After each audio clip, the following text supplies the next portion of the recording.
Hello, everyone. Welcome to an episode of Fireside Chats with Belfer Fellows. My name is Ahmed Sultan, and I'm the Associate Director for Research and Technology Policy at the ADL Center for Technology and Society, otherwise known as CTS. The Belfer Fellowship was established by the Robert Belfer Family and CTS to support innovative research and thought leadership on combating online hate and harassment for all. Fellows are drawn from the technologist community, academia, and public policy to push innovation, research, and knowledge development around the online hate ecosystem. ADL and the Center for Technology and Society thank the Robert Belfer family for their dedication to our work and their leadership in establishing the Fellows Program. In today's episode, I'll be speaking with a Belfer Fellow from the 2019-2020 cohort, Professor Gabriela Richard. Gabriela is an Assistant Professor of Learning, Design, and Technology at Pennsylvania State University.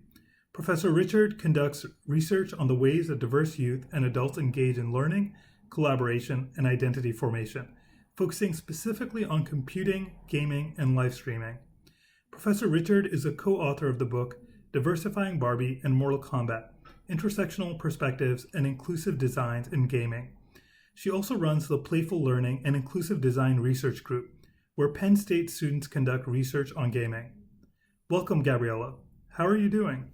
I'm doing great. Thank you for the very warm welcome. I'm excited to be here today. And thank you again to ADL, the Center for Technology and Society, and the Belfer family for supporting this wonderful fellowship. Thank you. Before we jump into this interview, and just to create a baseline of understanding for our listeners who might not normally follow these topics, could you briefly explain what live streaming is, why it's relevant to the gaming community, and what the major live streaming platforms are?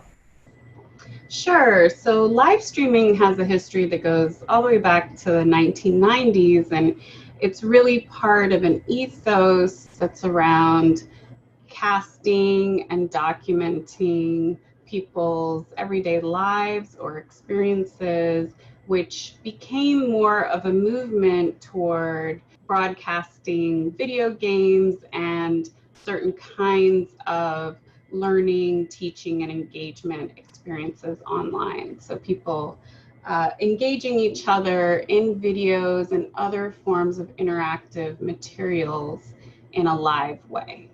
Historically, the first platform was probably Jenny Cam, but that was specific to one person back in the late 90s and 2000s. Jennifer Ridgely, who started live casting, and then Justin TV was one of the more popular ones historically. Also Ustream for a while was quite popular. These days it's Twitch TV and also YouTube Live. So YouTube has a live component. For a while there was also Mixer, which is just recently merged with Facebook Gaming. And the three right now would be Twitch, Facebook Gaming, and YouTube Live. You've done a lot of research on the live streaming community and you actively track the space. We hear so much about the negative side of online gaming communities, yet we both know there's a lot of good happening in these spaces as well. Have you seen a pro-social response on platforms like Twitch to the protests sparked by the horrific murders of George Floyd, Breonna Taylor, and so many other Black and brown victims of police brutality? So there has been a growing movement, particularly in the last 2 months. So we're conducting this interview in July, and we saw a lot of movement in that direction in May and June. But this is a movement that was already starting to happen at Twitch dating back to last summer, so the summer of 2019, when they started to move in a new direction to be more responsive and inclusive, or at least publicly.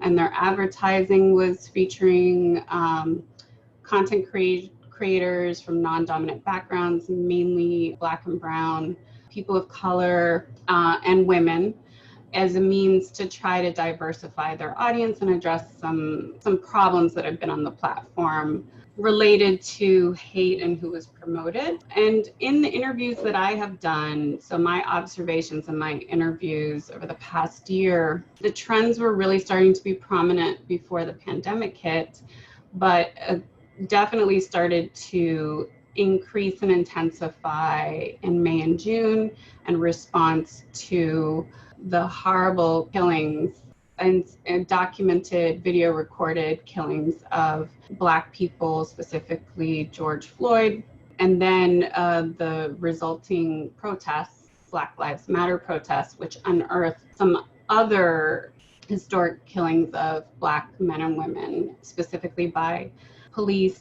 And so we've seen this happen in several ways on Twitch. One is that we've seen a variety of content creators of different backgrounds really coming out and speaking publicly and making it known that Black Lives Matter, that this is an important issue that communities at large need to be aware of and need to be cognizant of and responsive to.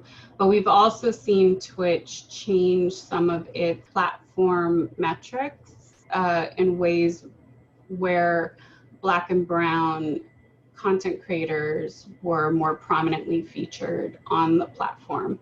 So traditionally, Black content creators don't have the same audiences as white content creators, specifically white male content creators. So it was a lot harder to discover their streams. Their discoverability was low. So now they've made it a point that some of the content creators from non-dominant backgrounds are featured more prominently. It's also been used as a site for activism and documenting protests. I don't think necessarily initiated by Twitch itself, but we have seen live streams of different protest cameras in ways that are protective of the protesters, in which Twitch was used for that, as well as other platforms, Twitter, YouTube, etc. And it's also been a great space for starting these conversations. So there's been a lot more public support by Twitch to provide a platform to feature content creators more prominently, like Black Girl Gamers.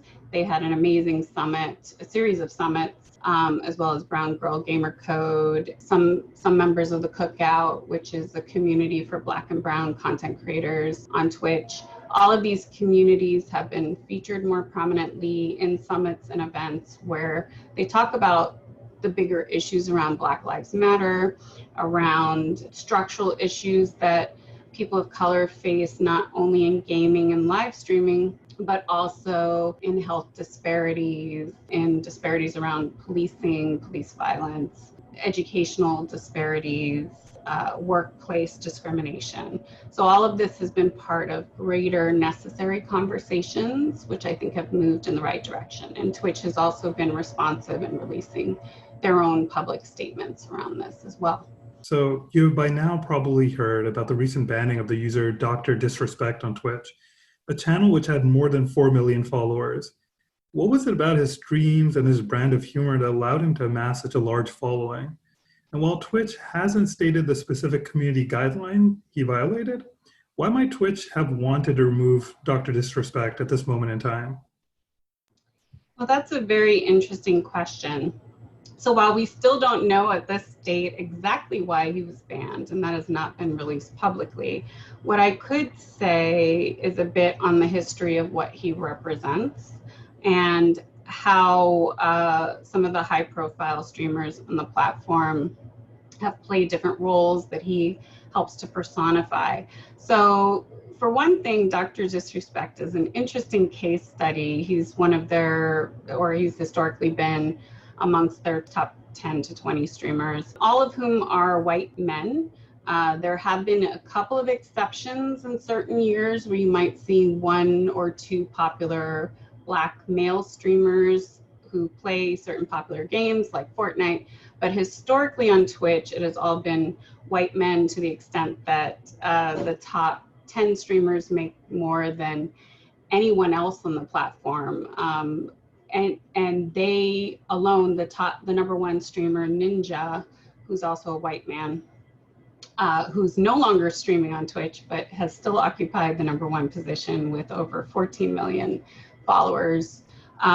He has more subscribers than all of the top women, top 50 women, I believe, on Twitch combined. So that says quite a lot.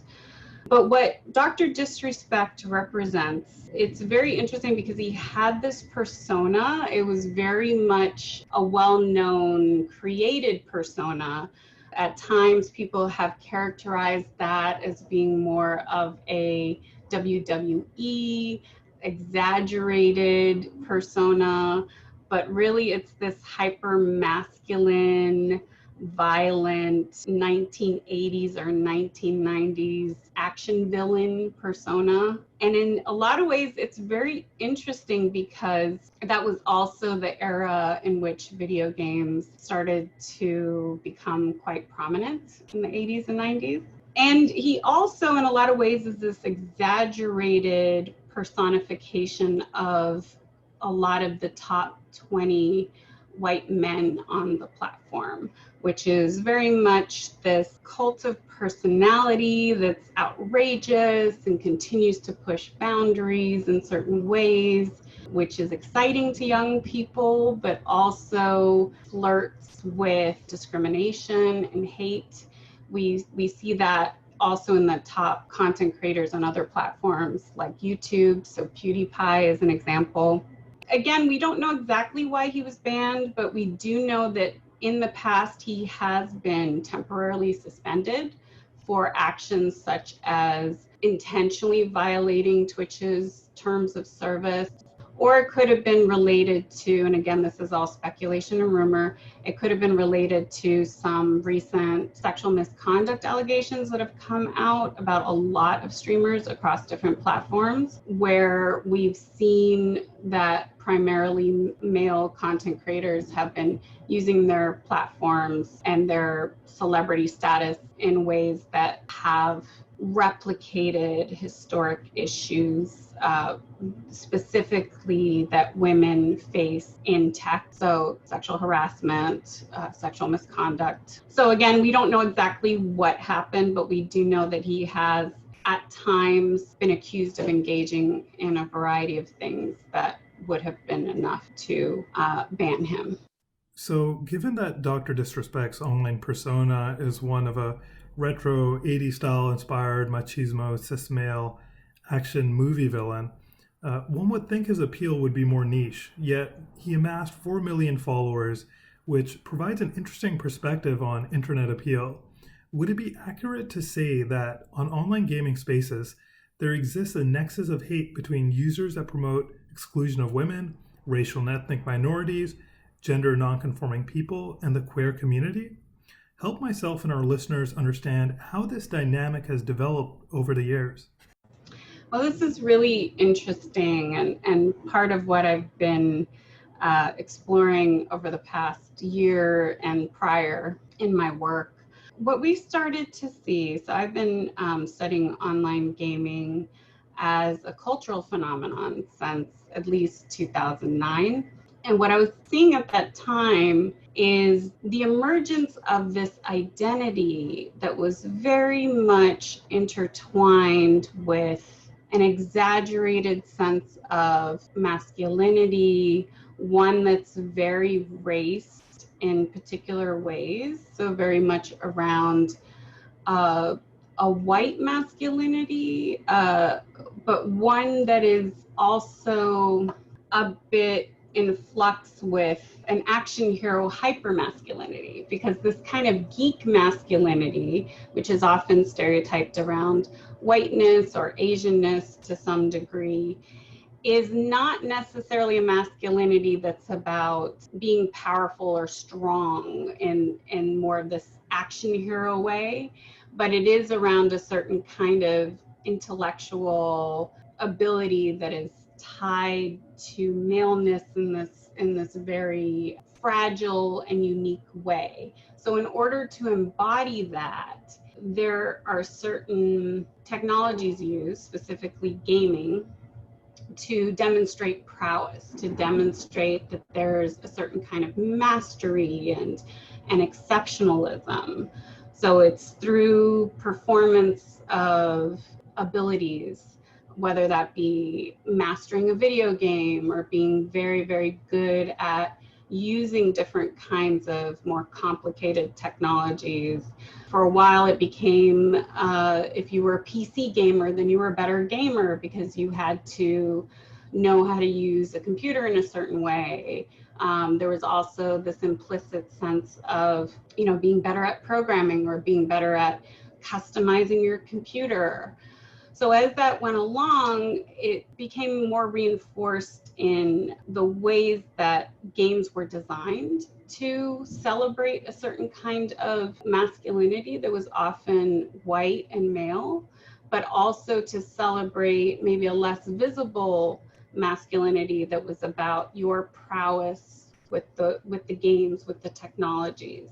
And that would often play out in assuming that all of the people playing games were men, going to conventions where you assume that you're mainly going to see other men and boys competing.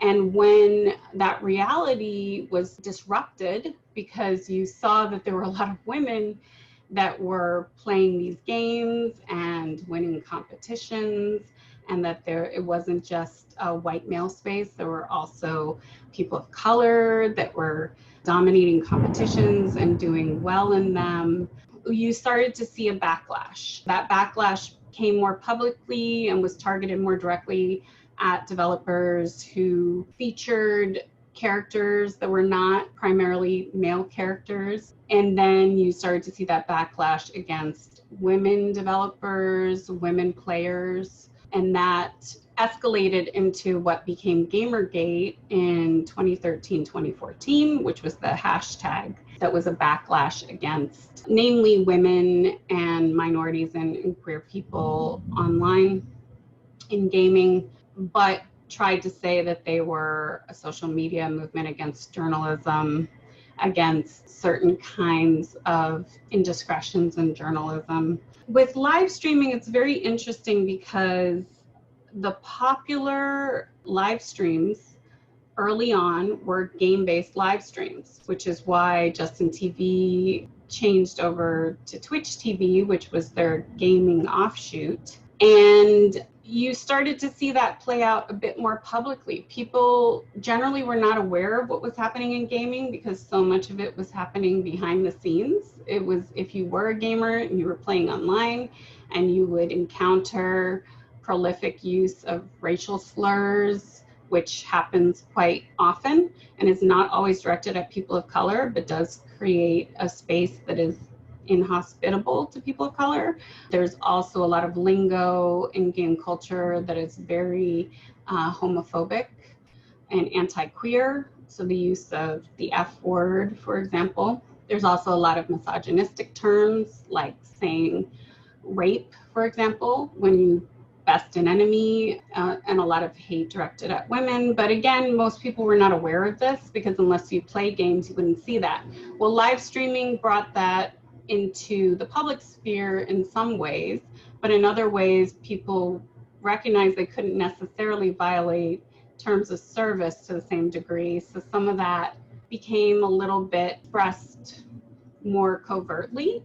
So that's why we started to see the rise of platforms like Discourse, where people could play and engage in certain kinds of behavior, whether it's texting each other on forums or using Discord for voice chat, which is considered off Twitch because it's not necessarily on Twitch. You may not hear all those interactions broadcast, but there would still be this kind of engagement, this sense of identity tied to maleness, and white maleness in particular being the authentic form of engagement, and that you were expecting that if you have this kind of humor, if you have this kind of lingo, that you're playing with other people that are straight, mostly white males. And that still reverberated even into live streaming because of the early draw with gaming, because some of the popular streamers, and as I've already said, all of the popular streamers,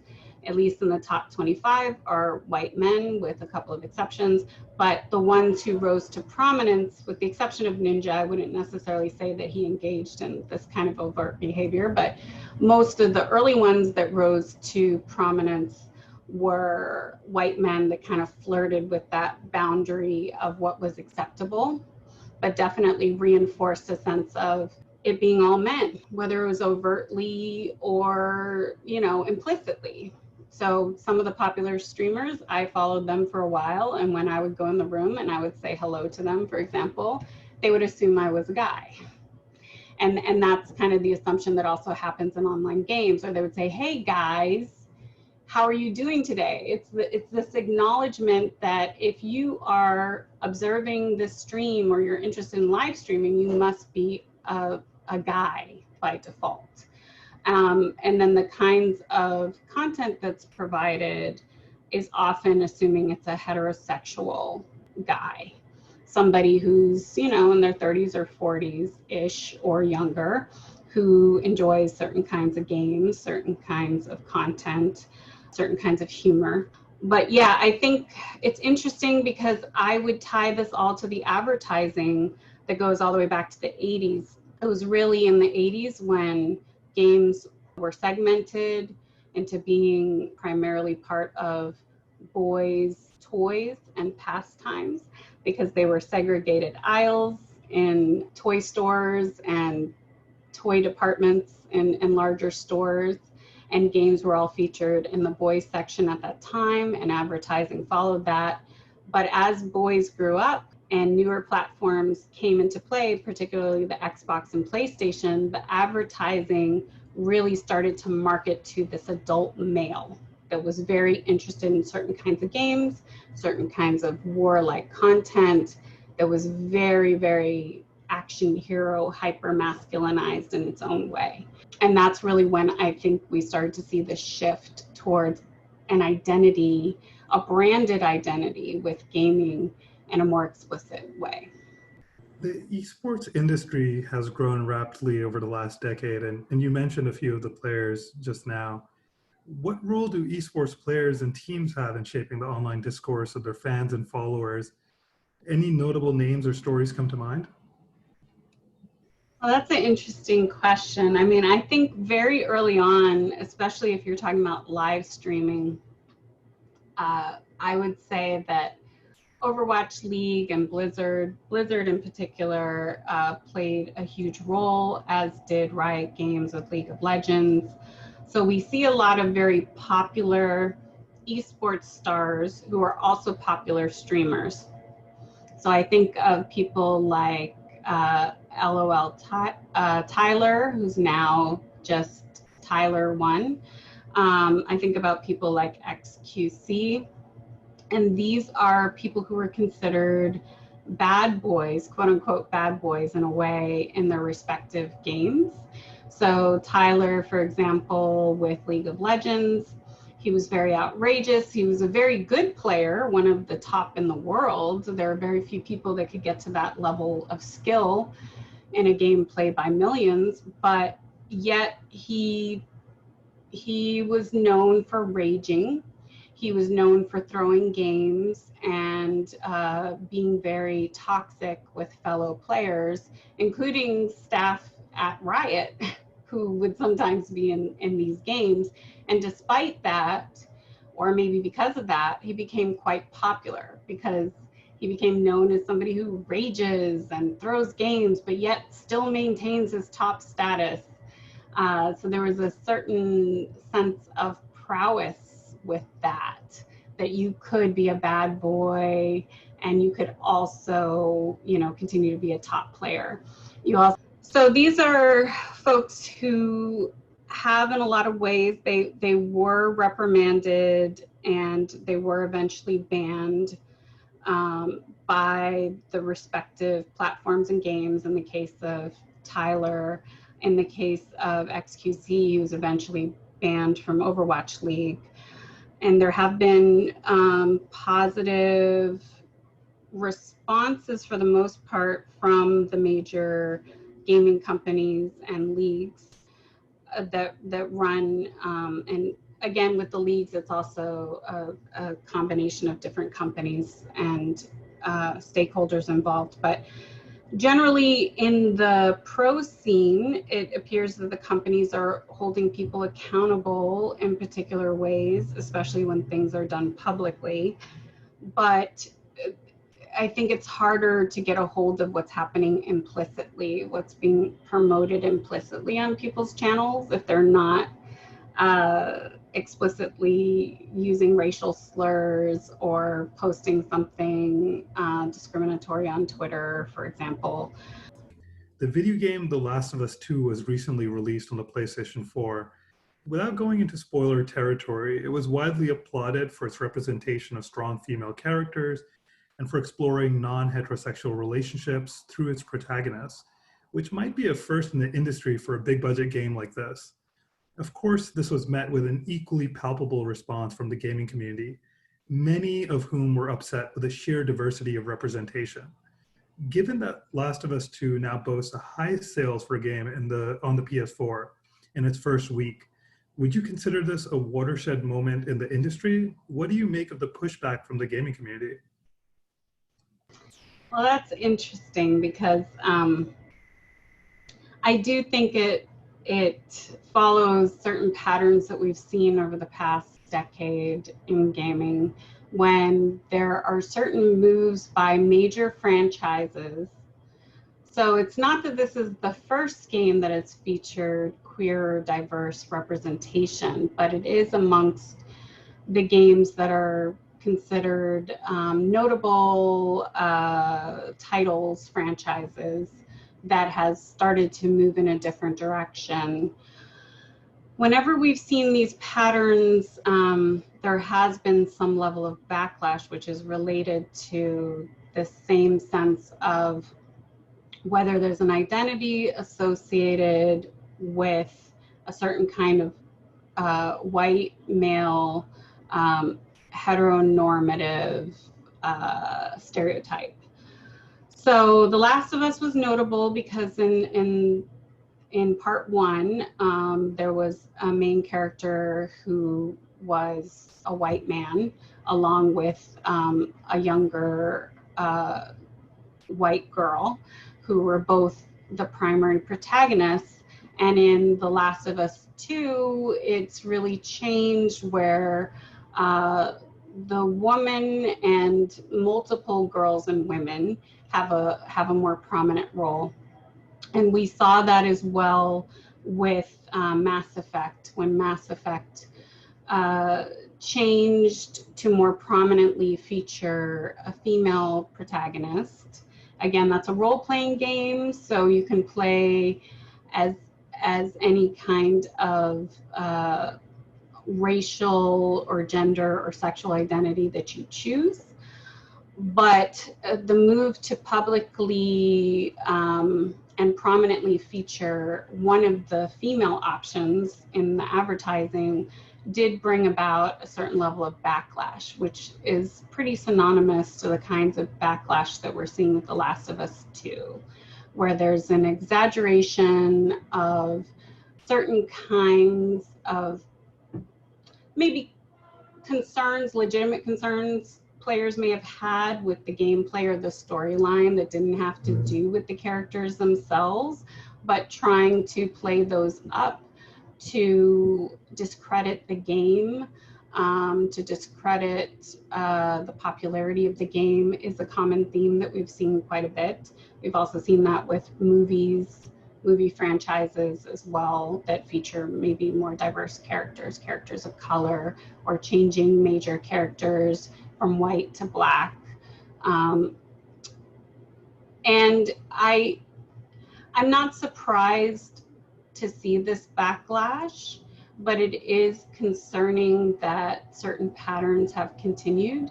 I think on the plus side, the fact that it has become the biggest selling game of current times says a lot about how many people want to see more diversity in games. We often see that games that have female protagonists, queer protagonists, protagonists of color, do a lot better than the developers assume that they will. Another one is Horizon Zero Dawn. Sony was so concerned about having a female protagonist, this was publicized.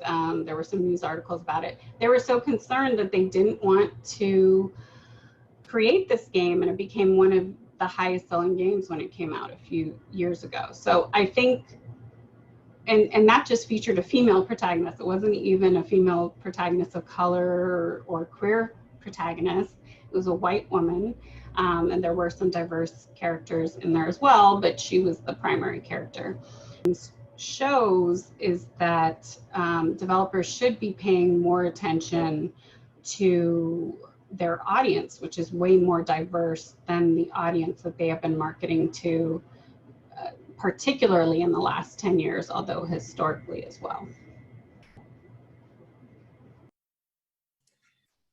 Thanks. And for my last question, I'd love if you could tell our listeners about who the champions of diversity in the industry are.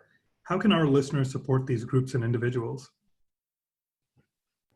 That's a great question. I mean, there are a lot of champions of diversity. There are folks who work at different companies and try to change things from the inside. But I will say that right now, the most prominent voices that I'm seeing and hearing from that are making quite a bit of change are on the content creation side. So some of the communities that I've followed that I think have made a tremendous amount of change are communities that cater to minoritized groups. So Black Girl Gamers being one, within a few years of them organizing and forming as a group, they have made a tremendous amount of impact, not only on Twitch, but as advocates to different gaming companies, helping to shape their policies and practices in ways that are really meaningful. Brown Girl Gamer Code is another one. What I really respect about Brown Girl Gamer Code is that they don't only focus on gaming, but they also are trying to cultivate more inclusive pathways in multiple aspects of computing and information technology industries, education, raising awareness, but also helping to train women and other people of color to work in games and industry, to build resources and networks. Both of these groups advocate and raise money for important nonprofits and educational groups like Black Girls Code, which I think is really instrumental if we want to change the industry. They're gamers as well, so really trying to advocate for gamers with disabilities, which is important, helping Twitch and other companies to develop more accessible technologies like closed captioning, featuring more diverse players with disabilities. And there are many, many more groups that I'm sure I'm leaving out. But I do think that what I am seeing is it's really coming from the user side and people that are banding together and really trying to educate more widely, using their platform and their popularity to not only educate the wider public, but to use their practice-informed approaches to changing the industry. And we've seen that monumentally in the past few months with all of the work that's happened around Black Lives Matter to change the way tech companies and other companies are being pro-socially responsive around a host of issues. Let's hope that that trend continues. So thank you so much, Gabriela. Really appreciate your time, and I'm looking forward to your upcoming research on these topics. Thank you very much. This has been my pleasure, and I'm happy to engage and to discuss this work, and happy to see so much happening so quickly around a host of issues that have been plaguing the gaming community and the live streaming community for quite some time.